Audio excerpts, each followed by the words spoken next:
Hi guys, Panicos here again, hope you're well.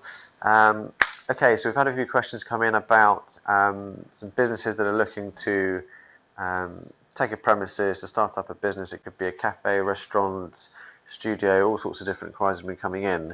And the question that keeps coming up is, I want to start a business. I think I need a physical presence, a physical space, whether it's a high street or wherever, or an office or somewhere for people to come and see me and touch and feel my product. Do I need a lease, or what do I need?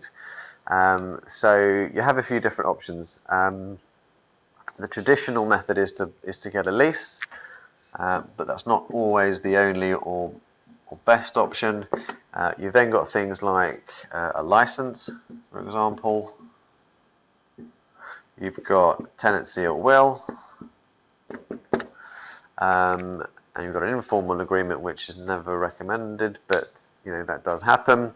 So your lease is your formal agreement, long term, typically 12 months to anything from 5, 10, 15, 20 years. Thicker document, more protection for the landlord, more protection for the tenant, a bit more certainty, but at the same time, as a business owner, it's more onerous because you're locked in for a period of time. So it's a legally binding contract. You're obliged to pay the liabilities and ongoing costs for that property during that period. And if you don't, you're in trouble.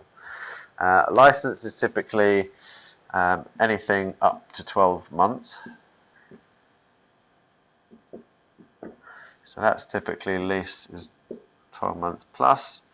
And a license is going to be a short-term thing, maximum of 12 months. A little bit more informal, but more flexible.